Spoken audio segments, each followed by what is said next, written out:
कराची में कहीं भी किसी भी कोने में अगर कोई ज़मीन खाली नज़र आए तो वहाँ कब्ज़ा माफिया के असरात नुमाया नज़र आने लगते हैं। ऐसी सूरत हाल पैदा हुई कराची में मौजूद अफगान पनाह गुज़ीन के मरकज़ी कैंप में, जहाँ गैर कानूनी तौर पर मुकीम अफगान बाशिंदों के इनखला के बाद जो उनके घर थे वहाँ कब्ज़े की इतलात मौसूल हुई, जिसके बाद इदारे हरकत में आए और ये फ़ैसला किया गया कि जितने भी अफगान पनाह गुज़ीनों के कैंप थे उनको मस्मार किया जाएगा। इस वक्त में मरकज़ी अफगान पनाह गुज़ीनों का जो कैंप है जो नॉर्दर्न बाईपास से मुत्तसिल है वहाँ मौजूद हूँ और इस वक्त यहाँ देखा जा सकता है कि मेरे पस मंज़र में बहुत से घर हैं जिनको मस्मार किया जा चुका है, जिसके हवाले से इतलात थी कि यहाँ कब्ज़ा किया जा रहा है। यहाँ पुलिस और कानून नाफिज करने वाले इदारे यहाँ मौजूद हैं जो इस ऑपरेशन में हिस्सा ले रहे हैं। एंटी इंक्रोचमेंट की टीमें भी हैं, उसके अलावा बहुत सी हैवी मशीनरी भी है जो इन घरों को मस्मार कर रही है। बताया ये जाता है इस अफगान कैंप के हवाले से कि ये शहर का सबसे बड़ा अफगान पनाह गुज़ीन कैंप था जो कि 200 एकड़ पर मुहित है, जिसमें 3000 से ज़ायद घर थे और इसमें कितने अफगान बाशिंदे रहते थे इस हवाले से कोई भी इदारा मौक़िफ़ देने से गुरेज़ा नज़र आया। लेकिन जो मुनीज़ा काकड़ हैं,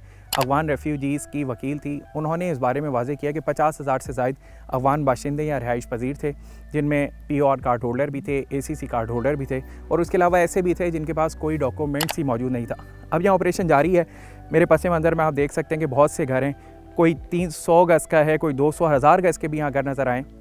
जिनको मस्मार किया जा रहा है। और बताया ये जा रहा है कि अब तक तकरीबन 500 घरों को मस्मार किया जा चुका है और मज़ीद इसमें दिन दरकार हैं। ये ऑपरेशन क्यों किया जा रहा है, ये इसकी वाज़ेह पॉलिसी नज़र आई 2023 में, जब मुल्क में अमन व अमान की सूरत हाल को बेहतर बनाने के लिए एक आला सतह इजलास हुआ और उसमें फ़ैसला किया गया कि गैर कानूनी तौर पर मुकीम अफगान बाशिंदों को उनके मुल्क भेजना होगा, क्योंकि दहशतगर्दी की बहुत सी वारदात और अमन व अमान की सूरत हाल को ख़राब करने में बहुत से अनासिर ऐसे पाए गए जिसके अंदर गैर कानूनी तौर पर मुकीम अफगान बाशिंदे थे। इस इनखला के अमल में तेज़ी नज़र आई 2025 में। अब गुज़िश्ता रोज़ जो वफाक में एक अहम आला सतह इजलास हुआ है जिसमें वज़ीर आज़म शहबाज शरीफ ने उसकी सदारत की, उसमें वाज़ेह किया गया है कि अब कोई भी ऐसा अफगान बाशिंदा जिसके पास पासपोर्ट है और वीज़ा नहीं है यहाँ का, तो वो यहाँ से उसको निकलना पड़ेगा।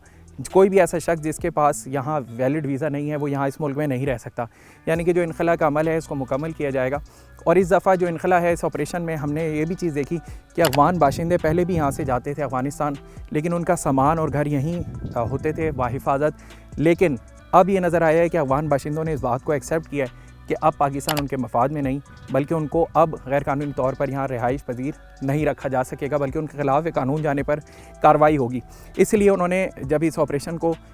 मुकम्मल किया जाने के लिए जो फ़ैसले किए जा रहे थे तो वो अपने साजो सामान ला के यहाँ बाज़ार लगाते थे और बाकायदा उनको सेल करते थे। यानी कि उन्होंने भी ये देख लिया कि पाकिस्तान अब उनके मफाद में नहीं है। तो इसी वजह से अब ये जो तमाम तरह ऑपरेशन है इसको जारी किया गया है, जो कराची में भी बताया जा रहा है कि इसका मुस्बत असर आएगा, क्योंकि हमने देखा बहुत सी क्रिमिनल एक्टिविटीज़ में अफ़गान गैंग पाए गए, उजरती कातलों में, ऑर्गेनाइज क्राइम में, हाउस रॉबरी में मुख्तलिफ अफ़गान गैंग्स पाए गए थे। और अब ये जो ऑपरेशन है ये यकीनी तौर पर कराची के लॉ एंड ऑर्डर की जो सिचुएशन है उस पर भी मुस्बत असर डालेगा।